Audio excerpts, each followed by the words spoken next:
Muy buenas tardes, amigas y amigos de todo Puerto Rico y la región sureste que nos escuchan en su programa Magazine Cultural, edición para hoy viernes 24 de marzo de 2023. Esta es la W293DE, Caribe 106.5 FM, que transmite desde Guayama, Puerto Rico. Y hoy vamos a estar hablando un poco sobre el evento que estamos conmemorando, que conmemoramos el pasado miércoles 22 de marzo, sobre el tema de la abolición de la esclavitud. Como ustedes muy bien saben, hoy, el pasado miércoles, se celebró los 150 años de la abolición de la esclavitud. Y hoy vamos a hablar un poco sobre ese tema, cuáles fueron las implicaciones del tema para Puerto Rico y cómo se dio este asunto, ¿verdad?, de la abolición de la esclavitud, cuáles eran las circunstancias que entonces rodeó a dicho evento. Así que durante el día de hoy vamos a estar dialogando con ustedes un rato sobre este asunto de la abolición de la esclavitud. Pero sin embargo, antes de entrar con este tema, quiero dar las más expresivas gracias a todos los que participaron el pasado lunes 20 de marzo en el natalicio número 125 del poeta Luis Palés Matos. Fue una actividad extraordinaria en la plaza pública de Guayama a las 8 de la mañana. Tuvimos la entrega de ofrenda floral en el busto de Palés Matos, allí que ubica en la plaza pública de Guayama, tanto la administración municipal de Guayama, el honorable alcalde O'Brien Vázquez Molina, también como la Universidad Interamericana Recinto de Guayama, entregaron sendas arreglos florales y también estuvo presente la familia del poeta Palés Matos. Su nieta, la doctora Ana Mercedes Méndez Palés, estuvo también en la actividad. Fue una actividad fantástica en horas de la mañana. Allí hubo representación también de la legislatura municipal de Guayama, funcionarios del municipio de Guayama que estuvieron participando también de este evento. Y en horas también, ya mediados de la mañana, la Universidad Interamericana de Puerto Rico, recinto de Guayama, tuvo a bien a celebrar un conversatorio sobre la vida y obra de Luis Palés Matos. La profesora Lucía Cruz Rivera, profesora del Departamento de Educación, Ciencias Sociales y Estudios Humanísticos de la Universidad Interamericana Recinto de Guayama, estuvo dialogando con los presentes allí sobre la obra literaria de Luis Palés Matos, en especial un análisis extraordinario sobre el libro Azaleas, que fue el primer libro de poemas del poeta Luis Palés Matos. Y también tuve la oportunidad de participar en dicho conversatorio hablando un poco sobre la vida de Luis Palés Matos, tanto aquí en Guayama, sobre otros datos también que presenté y que compartí con los estudiantes, profesores y público que asistió a dicha actividad. Así que felicito a la Universidad Interamericana de Puerto Rico, recinto de Guayama, y al gobierno municipal de Guayama por estas dos hermosas actividades que se celebraron el pasado lunes en Guayama. También en horas de la tarde, a eso de las 6 de la tarde, en la plaza pública se celebró una lectura de poesías de Luis Palés Matos y culminó con una presentación de la profesora Nora Cruz, donde en unión al grupo que siempre le acompaña en las presentaciones, hicieron allí un toque de tambores, un toque de bomba, allí en honor a Luis Palés Matos. Fue una actividad maravillosa, fue una tarde preciosa, un día bello en Guayama, donde pudimos recordar a este gran guayamés, un insigne puertorriqueño que dio mucho de sí para fomentar y cultivar nuestra cultura puertorriqueña a lo largo de su vida. Luis Palesmato, 125 años de su natalicio. Hacemos nuestra primera pausa del día y cuando regresemos vamos a dialogar un poco con ustedes sobre el tema de la abolición de la esclavitud. Vamos a leer varios artículos y además vamos a analizar un poco sobre el ambiente en Puerto Rico cuando se decretó la abolición de la esclavitud el 22 de marzo de 1873, hace 150 años. Hacemos nuestra primera pausa y regresamos en breve.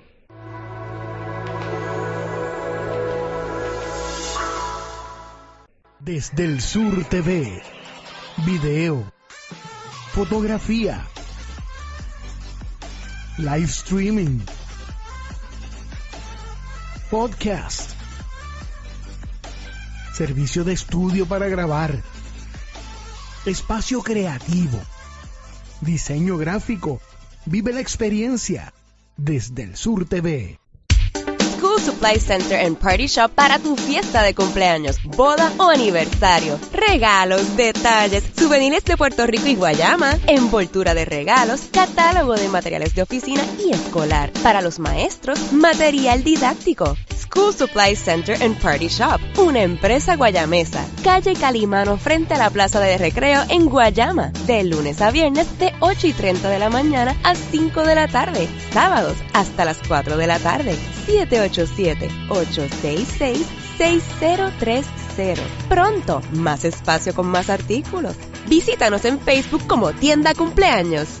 Ediciones Bayoán, Arte y Cultura, casa editorial dedicada a la difusión de la cultura puertorriqueña, brindando los siguientes servicios: curaduría editorial y diagramación de libros, agendas personalizadas públicas o privadas, edición de cuentos en diseños personalizados, restauración digital de fotos o documentos antiguos. Consúltanos o infórmate por www.edicionesbayoán.com o a info@edicionesbayoán.com. Ediciones Bayoán, Arte y Cultura se une a este programa con una aportación para fines culturales y educativos con el lema: quien conoce ama y quien ama respeta y protege. Disfruta este viernes de otra edición de la tarima grande de Romance el Concierto con Laura Pausini. Este viernes a las 7 de la noche por Romance 92.1 FM HD3 en el oeste y en la zona metro por Romance 1520 AM y Caribe 106.5 FM. A las 8 de la noche disfrutas también de Romance el Concierto por QBS 870 AM y Radio Antillas 1130 en el sur. Búscanos también por la aplicación AI Live Network. Mi nombre es Jorge Ortiz Colón, arquitecto conservacionista del Instituto de Cultura Puertorriqueña y encargado de la zona histórica de Guayama. Les estaré presentando una de nuestras estructuras emblemáticas, la Iglesia Metodista Charles Dries Memorial de Guayama. Tras el cambio de soberanía de 1898, se permitió la libertad de culto en Puerto Rico. En 1899, varios grupos protestantes se dividieron los territorios de misión en la isla. De esta forma, Guayama, Arroyo y Patillas fueron asignados a la Iglesia Metodista Unida que había surgido en Inglaterra en el siglo XVIII. Los metodistas favorecían una arquitectura sencilla y austera, enfocando en la imagen de Cristo como principal símbolo de su fe. Charles William Dries fue el primer representante del metodismo en Puerto Rico, estableciendo las primeras congregaciones de dicha iglesia en la isla, y esta iglesia rememora su nombre. En el año 1902, el municipio de Guayama cedió en usufructo parte de los antiguos jardines que quedaban al norte de la plaza pública a la congregación metodista, la cual enseguida puso manos a la obra para construir la iglesia actual, que tardó alrededor de 1 a 2 años en completarse. Este templo, cuyo arquitecto desconocemos hasta el día de hoy, fue hecho siguiendo el estilo de las capillas rurales metodistas en Inglaterra. Es un volumen rectangular con techo empinado de 2 pendientes y una sola nave. Las ventanas arqueadas también son altas y tiene una torre lateral con techo de 4 aguas donde ubican las campanas. La sencillez del templo refleja la sencillez de los cultos del metodismo. El techo original era una estructura de madera, hoy día es de metal con la misma geometría. Las paredes están hechas de un material llamado argamasa, mezcla de cemento, piedra y arena sin refuerzos que tenía un espesor aproximado de 24 pulgadas. Esta iglesia se distingue por mantener relativa integridad en sus paredes, si bien parte del techo fue reemplazado como consecuencia del huracán María. Actualmente se sigue usando para la celebración de cultos y se le añadió en 1939 por el lado posterior hacia la calle Bruno un anexo para residencia y oficina del pastor. El pasillo ubicado al lado izquierdo de la nave, detrás de la torre, es original. Esa área se usaba para escuela dominical. Ahora forma parte de la nave principal. Invitamos a todos a que se unan a los esfuerzos de protección de nuestro patrimonio histórico, dando a conocer los lugares de nuestra zona histórica, apoyando la asignación de recursos para el mantenimiento y protección de nuestros lugares antiguos y participando activamente en actividades y propuestas para conservar las bellezas de nuestra ciudad guayamesa. Gracias.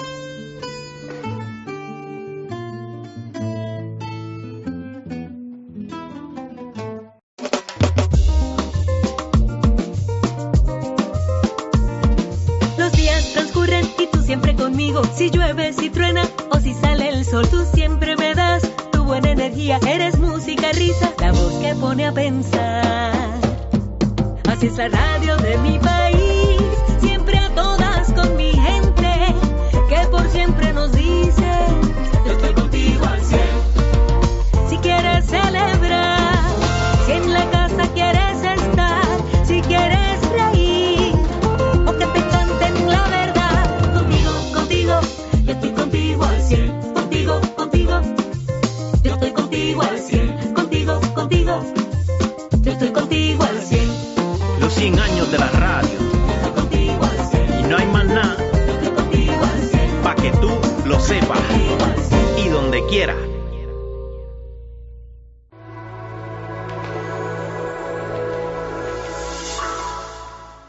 Regresamos nuevamente a este su programa Magazine Cultural, edición para hoy viernes 24 de marzo. Les saluda el doctor Alexis Tirado Rivera y sustituyo a nuestra querida amiga y compañera Carla Michelle Betancourt, quien es parte de la producción de este espacio radial.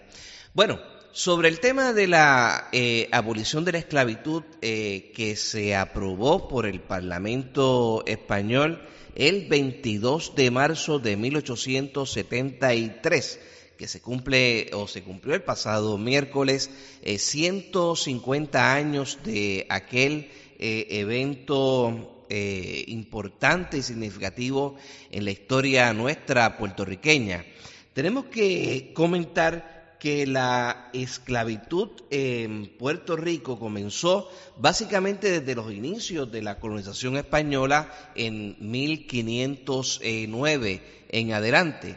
De hecho, ya hacia 1515 aproximadamente, el rey español en aquel entonces autorizó la entrada a Puerto Rico de negros esclavos, precisamente por el hecho de que necesitaban personas para trabajar en las minas y también en la naciente agricultura de la caña de azúcar, que dicho sea de paso, ya hacia los años 1520 en adelante es que se fortalece en Puerto Rico la siembra de la caña de azúcar. De hecho, las primeras provisiones de la corona española por destacar a esclavos en Puerto Rico, para autorizar la entrada de esclavos a Puerto Rico, se da precisamente en función de esos intereses económicos que van a estar presentes por parte de los colonizadores españoles. De hecho, se traen esclavos africanos a Puerto Rico, dado a que ya para ese entonces, para 1515, 1516 aproximadamente, la población indígena en Puerto Rico había sido reducido dramáticamente, dado en parte al asunto de la rebelión indígena del año de 1511. De hecho, ese grupo poblacional primario en Puerto Rico, los aborígenes aquí en la isla de Boriquén, básicamente se extinguieron en Puerto Rico, dado a que en 1511 estalló la rebelión indígena en contra del elemento español, y eso da pie o da margen, en cierto sentido, a que se trajera a la isla estos grupos de africanos a trabajar en los campos agrícolas y a trabajar en las pocas minas de oro que quedaba en ese momento en Puerto Rico. Ese es un detalle bien importante, bien interesante, porque a lo largo del siglo XVI llegó una gran cantidad de esclavos a la isla, traídos desde el extremo occidental de África. De hecho, la historia de la esclavitud es una historia mucho más que milenaria, ¿verdad? Recordemos también los pueblos de la antigüedad utilizaban los esclavos para trabajar en las faenas agrícolas, para trabajar en las faenas domésticas. De hecho, en Grecia utilizaban los esclavos que eran obviamente, ¿verdad?, capturados en las conquistas de estos pueblos, primeros pueblos de la civilización occidental. Lo utilizaban más bien en Grecia, en el caso de Grecia, para que fueran los tutores, para que fueran los maestros, los llamados pedagogos, como se les conocían en Grecia a estos esclavos, a cambio de eventualmente, ¿verdad?, otorgarles su libertad.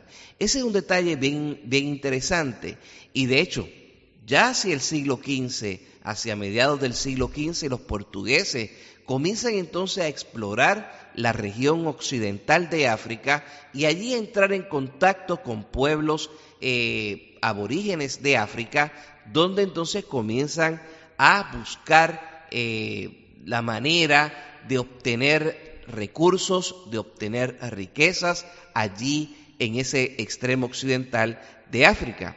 De hecho, uno de los primeros exploradores en la costa occidental africana europeo lo fue Bartolomé Díaz. Bartolomé Díaz era un portugués al servicio de la corona portuguesa, y entonces hacia el año 1486 comenzó a explorar esa región occidental, y una de las cosas que básicamente se dio cuenta Bartolomé Díaz era precisamente la gran cantidad de gente, de personas, ¿verdad?, que vivían en ese extremo occidental, y ahí entonces va a comenzar básicamente un tráfico de esclavistas en la parte occidental africana y llevarlos hacia Europa, llevarlos hacia Portugal, y de ahí pues exportarlos a distintas ciudades en esa parte, en la parte occidental de Europa.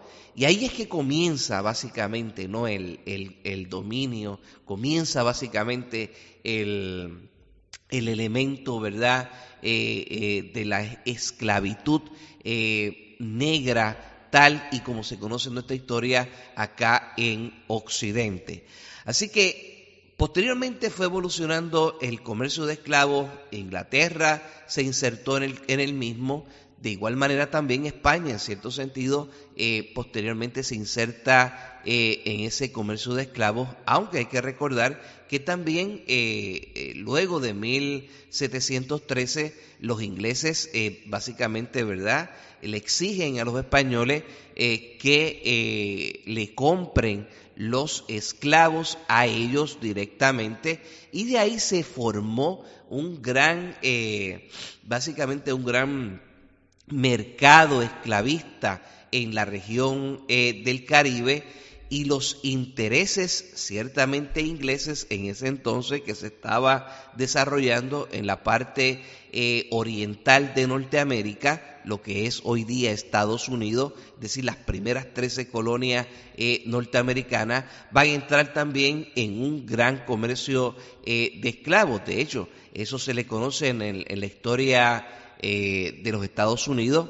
como el famoso comercio triangular. Y ese comercio triangular de los Estados Unidos, de lo que es hoy día Estados Unidos, que entonces las colonias inglesas, se dirigía más bien hacia la obtención de azúcar, miel por esclavos. Por ejemplo, traían esclavos, importaban esclavos desde África, pero en su paso o en su ruta, en el Caribe particularmente, cambiaban esclavos por azúcar o por miel, y entonces esa producción la llevaban hacia la parte oriental de los Estados Unidos. De igual manera también los colonos norteamericanos, como parte de ese comercio triangular, también entraban en ese comercio con las zonas del Caribe. Eso va a ser bien importante porque el desarrollo ciertamente de la esclavitud a lo largo de todos esos siglos de formación histórica de toda esta región de América va a estar vinculado precisamente también a esos elementos culturales y a esos elementos raciales que vamos a mantener en toda esta región del Caribe y en América. Cabe recordar que la institución de la esclavitud en Puerto Rico no es una institución nunca fue fácil. No fue una esclavitud como podrían alegar algunos autores, ¿verdad? En un momento dado, no fue una esclavitud donde se presentaba signos de grandeza o signos, o también, como si algunos autores le han llamado, lo benigno de la esclavitud. No fue así en todo momento. La esclavitud tuvo su terrible historia, una historia de muchas vicisitudes, una historia donde arrebataban a esos hijos, a esos hijos africanos de sus tierras y los exportaban hacia tierras totalmente desconocidas. De hecho, aquí en Puerto Rico también cabe destacar los llamados códigos negros, ¿verdad? Que se aprobaba precisamente para darle un trato no muy acertado, ¿verdad? A los indígenas. Por ejemplo, aquí el caso más dramático sobre esta historia de la institución esclavista fue, sin lugar a duda, el famoso carimbo. El famoso carimbo era el que cada vez que llegaba un esclavo a los puertos, ¿verdad? Los importaban a Puerto Rico, lo entraban a Puerto Rico los dueños de estos esclavos, que después de haberlo comprado, pues entonces los marcaban. Y eso de por sí, pues fue en cierto sentido un tipo de esclavitud muy mala, un tipo de esclavitud donde no hubo ningún tipo de recato, ni ningún tipo, ¿verdad?, de acciones favorables a favor de esos seres humanos que estaban entonces siendo transportados. De hecho, cabe destacar también el transporte de estos esclavos a Puerto Rico y también al Caribe o a los Estados Unidos, o hoy día Estados Unidos, las colonias inglesas en aquel entonces en Norteamérica. Esa institución de la esclavitud, ese transporte, fue una cosa muy tremenda, donde sufrieron vejaciones, los esclavos morían allí, eran botados o echados en el mar, y las enfermedades, hacinamiento, total y completo dentro de esos barcos negreros o dentro de esos barcos esclavistas. Y eso pues va a ser también bien interesante y es parte, ¿verdad?, de nuestra historia.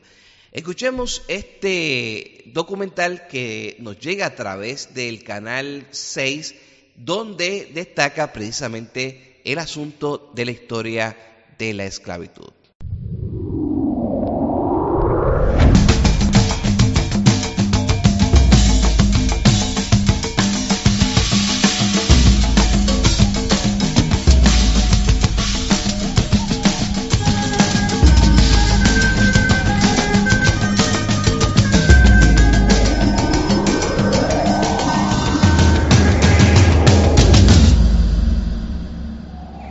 El 22 de marzo de 1873 se aprobó en las Cortes de España la ley que abolía la esclavitud en Puerto Rico.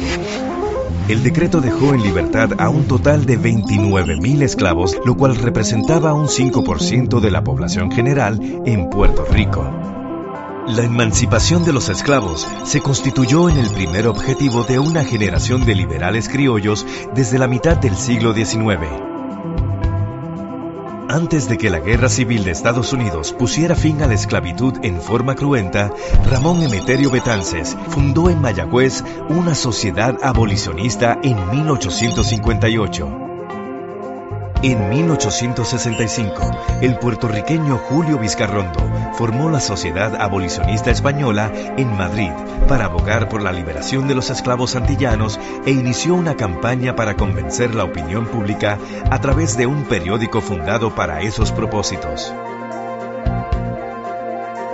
Las fuerzas esclavistas se movieron y en 1867 el gobernador Marchesi desterró a España a todos los reformistas que habían en Puerto Rico, entre ellos Ramón Emeterio Betances y Segundo Ruiz Belvis.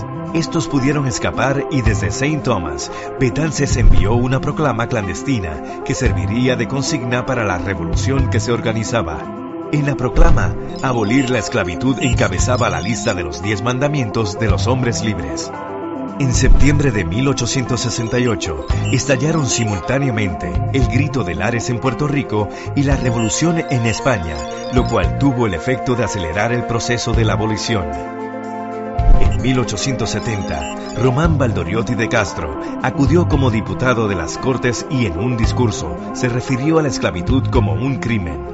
El gobierno español aprobó ese mismo año una ley preparatoria conocida como la Ley Moret. La misma concedía la libertad a los nacidos luego de la promulgada y la libertad a los esclavos de 60 años. En 1872, Joaquín María San Román presentó el proyecto de abolición. Pero no fue hasta que en la propia España se proclamó la República en febrero de 1873 que los abolicionistas decidieron dar el paso definitivo. El 22 de marzo de ese año se presentó y aprobó la medida por unanimidad. Y por eso, el 22 de marzo conmemoramos el Día de la Abolición de la Esclavitud.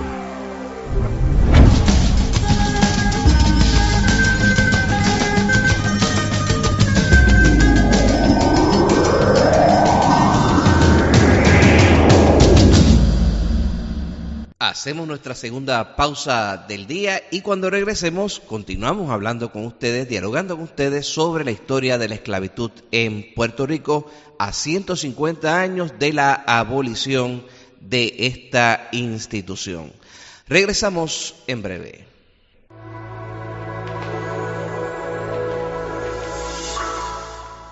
Desde el Sur TV, video, fotografía, live streaming, podcast,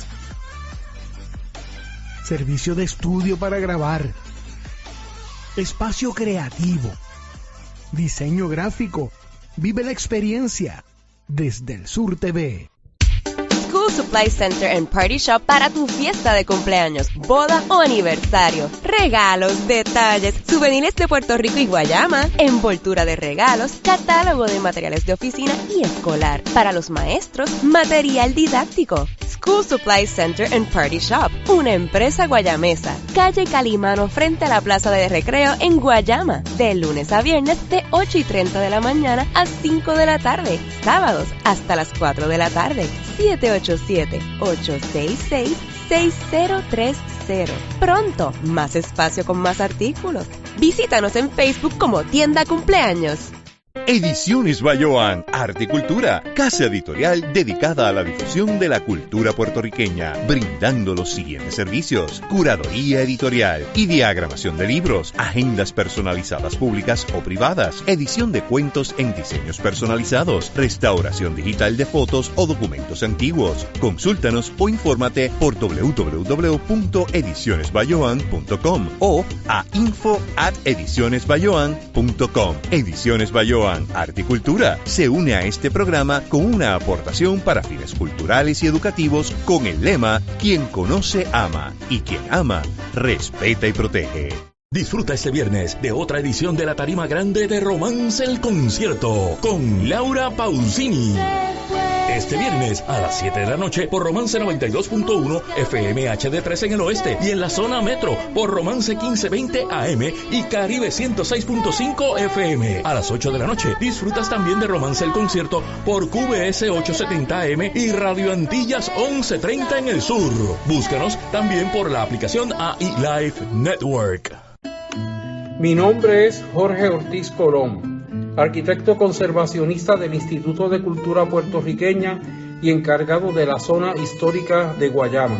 Les estaré presentando una de nuestras estructuras emblemáticas, la Iglesia Metodista Charles Dries Memorial de Guayama. Tras el cambio de soberanía de 1898, se permitió la libertad de culto en Puerto Rico. En 1899, varios grupos protestantes se dividieron los territorios de misión en la isla. De esta forma, Guayama, Arroyo y Patillas fueron asignados a la Iglesia Metodista Unida que había surgido en Inglaterra en el siglo XVIII. Los metodistas favorecían una arquitectura sencilla y austera, enfocando en la imagen de Cristo como principal símbolo de su fe. Charles William Dries fue el primer representante del metodismo en Puerto Rico, estableciendo las primeras congregaciones de dicha iglesia en la isla, y esta iglesia rememora su nombre. En el año 1902, el municipio de Guayama cedió en usufructo parte de los antiguos jardines que quedaban al norte de la plaza pública a la congregación metodista, la cual enseguida puso manos a la obra para construir la iglesia actual, que tardó alrededor de 1 a 2 años en completarse. Este templo, cuyo arquitecto desconocemos hasta el día de hoy, fue hecho siguiendo el estilo de las capillas rurales metodistas en Inglaterra. Es un volumen rectangular con techo empinado de 2 pendientes y una sola nave. Las ventanas arqueadas también son altas y tiene una torre lateral con techo de 4 aguas donde ubican las campanas. La sencillez del templo refleja la sencillez de los cultos del metodismo.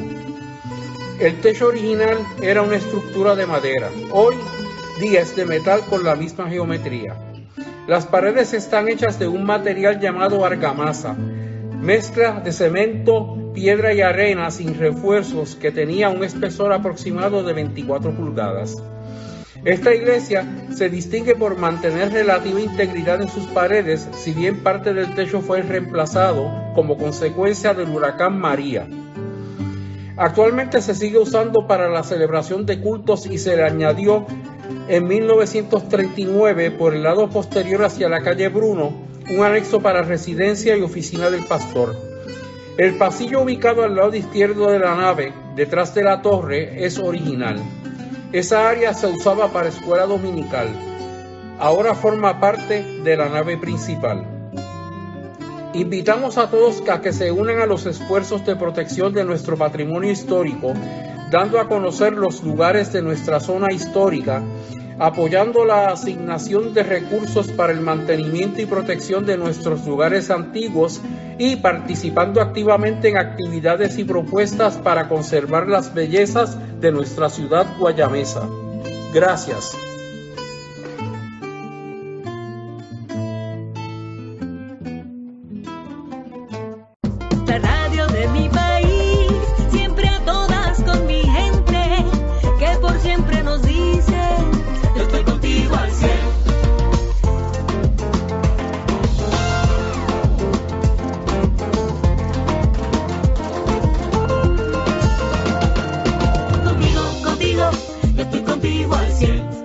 100 años de la radio.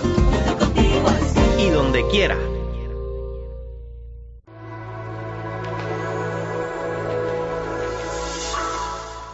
Regresamos nuevamente a este su programa Magazine Cultural, edición de hoy, viernes 24 de marzo de 2023. Les saluda el doctor Alexis Tirado Rivera. La institución de la esclavitud, como yo estaba mencionándole hace un ratito, es una institución más que milenaria. Y se recuerda, como les mencioné ahorita, los primeros pueblos de la civilización occidental que, ¿verdad?, utilizaban los esclavos en gran medida para propósitos de educación, como por ejemplo lo era en la Grecia antigua. Ahora bien, volvamos a Puerto Rico sobre la institución de la esclavitud. No fue hasta el siglo XIX, después de la aprobación de la Real Cédula de Gracia de 1815, que llegaron a Puerto Rico una gran cantidad de esclavos, producto precisamente de ese decreto que firmara el rey en aquel entonces, Fernando VII. Ese decreto de 1815 permitía, entre otras cosas, que se trajeran a Puerto Rico una gran cantidad de esclavos para precisamente poderlos insertar en los negocios azucareros y también insertarlos en los negocios del café. Sin embargo, quiero destacar que en la economía cafetalera el asunto de los esclavos no fue un issue bastante fuerte, ¿verdad? No se utilizó mucha mano de obra esclava en la zona cafetalera porque el ambiente en términos agrícolas comparados con la industria del azúcar era completamente distinta. En la zona de la montaña, el número de personas libres, campesinos, era en la zona rural, por supuesto, era grandísima. Así que en la zona de la caña de azúcar, es decir, que es la zona costera en Puerto Rico, es donde se necesitaba una gran cantidad de mano de obra.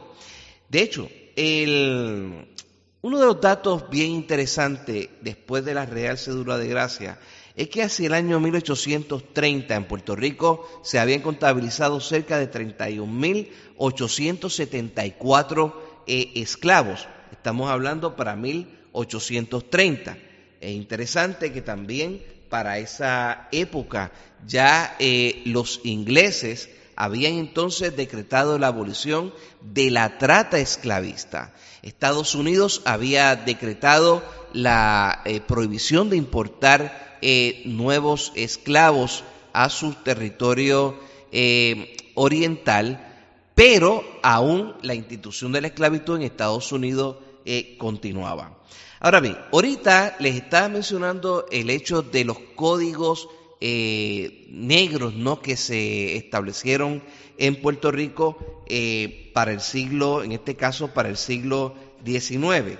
Aquí se recuerda al gobernador Juan Prim, quien fue uno de los gobernadores que estableció los códigos que se llamaban el bando contra la raza africana. Y ese bando fue un bando represivo y punitivo y no estableció diferencias entre el africano libre o el esclavo. Solo bastaba que fuese africano o descendiente de él para verse incluido en las estipulaciones del bando. Según el artículo 1 del bando contra la raza africana, decía que cualquier delito en que se vieran envueltos los miembros de la raza africana, libres o esclavos, sería juzgado y penado militarmente. El artículo 2 reafirmaba la superioridad ante la ley del blanco sobre el negro cuando señalaba que cualquier africano que hiciese armas contra blancos, aunque justificada que sea la agresión, será, si fuese esclavo, pasado por las armas y si libre, se le cortará la mano derecha. Los africanos y sus descendientes siempre serán culpables ante la justicia. El artículo 3 hacía claro que si un negro insultaba de palabra o maltrataba o amenazaba con un palo, con piedras o en alguna otra forma, sería condenado a 5 años de presidio. Si fuera esclavo y si libre, a la pena que a las circunstancias del hecho corresponda. Al amo se le facultó, en el artículo 5 de ese código, a dar muerte al esclavo que se sublevara en acto semejante. Cosas como estas son las que estaban entonces ocurriendo, ¿verdad?, sobre la institución de la esclavitud en Puerto Rico. Se recuerda también las rebeliones de esclavos que ya para los años 40, 1850, comienzan a notarse en Puerto Rico esas rebeliones, esas conspiraciones, por ejemplo, las conspiraciones de Ducondry-Holstein en la zona de Ducondry-Holstein, la zona de Naguabo, van a ser bien interesantes en el año 1843 y en el año 1846 en Toa Baja. Así que ciertamente esa institución de la esclavitud había que erradicarla en Puerto Rico y de hecho comenzaron ya en la década de los 60, bien también en los 1850, comenzaron también las gestiones para lograr la abolición de la esclavitud. De hecho, se había entonces formado sociedades abolicionistas en Puerto Rico con el propósito de otorgarle, de darle la libertad a los recién nacidos especialmente, y también a las mujeres y a los niños en ciertos los lugares, ¿verdad?, las haciendas, donde entonces estaban trabajando estos grupos de esclavos.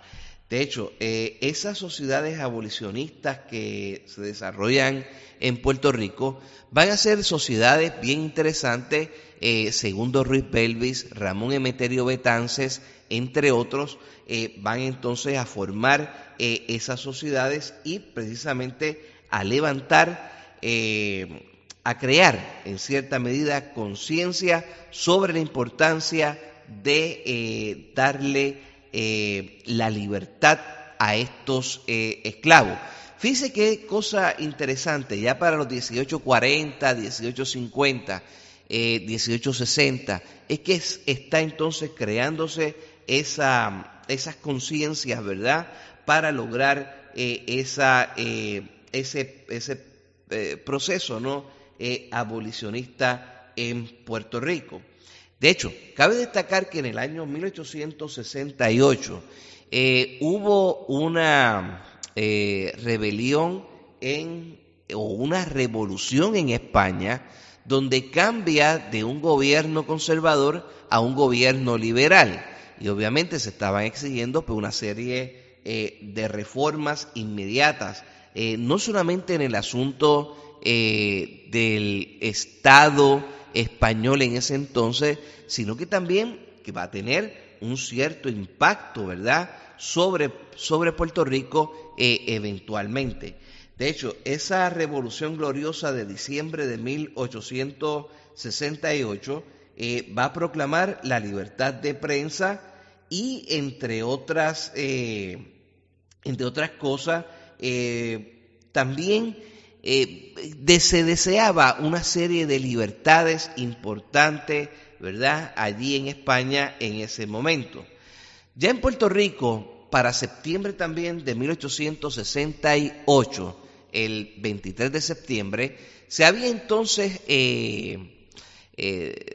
llevado a cabo la rebelión del Grito de Lares, que entre una de sus causas, ¿verdad?, del Grito de Lares va a ser la denuncia precisamente por la condición de los esclavos en Puerto Rico, y además se añade a eso, a esas denuncias, la situación de los jornaleros en Puerto Rico. De hecho, los jornaleros en Puerto Rico va a ser bien interesante porque en 1848 el gobernador Juan de la Pezuela estableció un reglamento de jornaleros donde en ese reglamento se dispuso que los jornaleros debían portar una libreta. Y claro está, la situación social en Puerto Rico, económica, en ese momento no propiciaba en gran medida que muchos de esos jornaleros pues tuviesen acceso a un sistema educativo. De hecho, apenas había un sistema de educación en la isla, no va a ser hasta los años 60, 70, 1860, 1870, que entonces las escuelitas de Rafael Cordero, de Celestina Cordero, van entonces en San Juan a establecer esos sistemas. De hecho, hay que recordar también que ya el Seminario Conciliar San Ildefonso en San Juan estaba fundado, pero era un seminario conciliar donde se formaban sacerdotes, clérigos, ¿verdad?, para la iglesia, y muy pocas personas tenían acceso a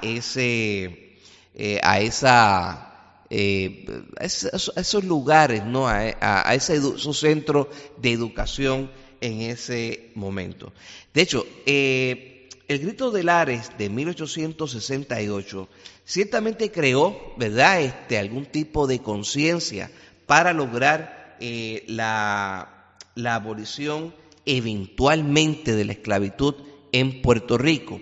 De hecho, los 10 mandamientos de los hombres libres, expresados por Betances en ese momento, entre su postulado destacaba precisamente la abolición de la esclavitud en la isla.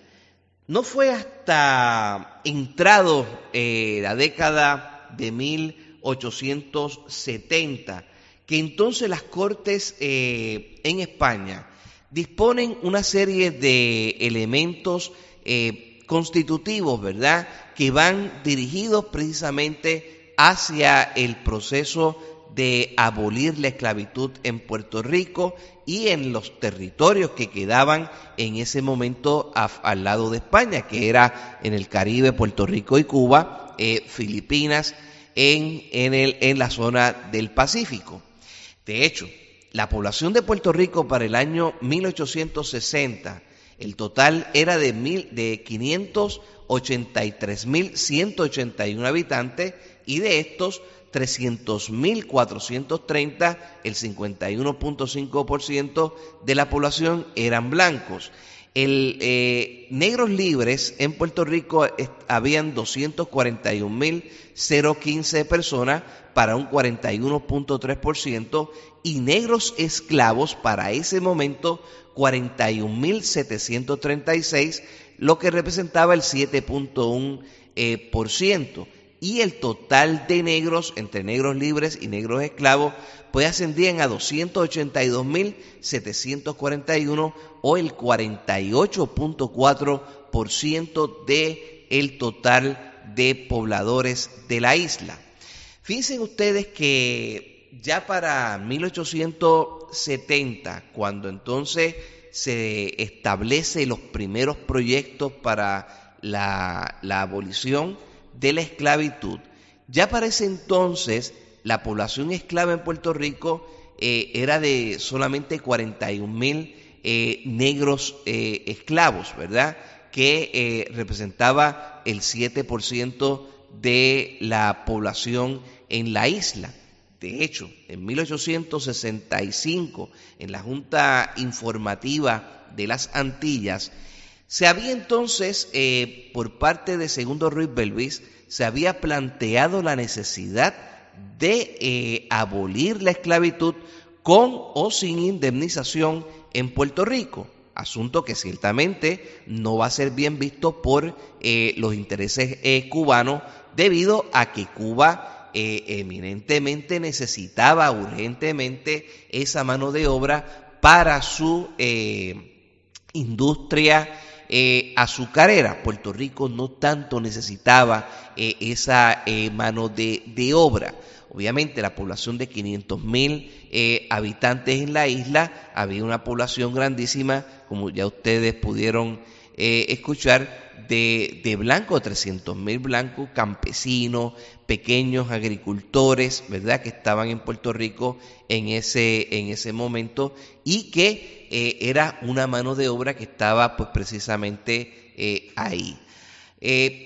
Además, otro elemento interesante es que en los años 70 1870 comienza un proceso de industrialización de la industria azucarera en términos de mecanización, debo decir, de la industria azucarera, en términos de que no necesitaban, pues en cierto sentido, una gran mano de obra para trabajar en las centrales, pero sí en otros sectores de la economía sí hacían falta esa mano de obra, pero no una mano de obra esclava intensiva como era, ¿verdad?, en aquel momento. Claro está, los intereses entonces de Segundo Ruiz Belvis, que acude ante esa junta informativa, no prospera precisamente por la objeción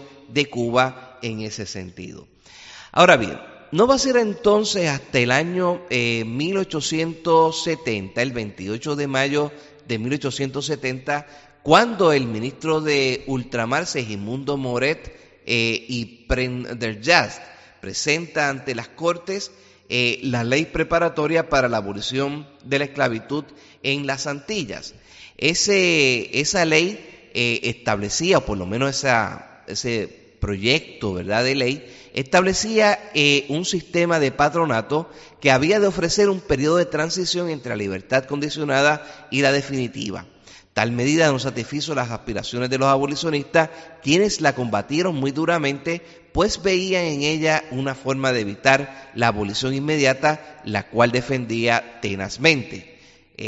La ley Moret se publicó el 27 de noviembre de 1870 y los liberales deseaban el inmediato fin de la esclavitud y con estos propósitos preparan su reorganización política, motivando la aparición del Partido Liberal Reformista. Su triunfo electoral en 1870 vino a significar la adhesión a la causa abolicionista de la mayoría de la población puertorriqueña.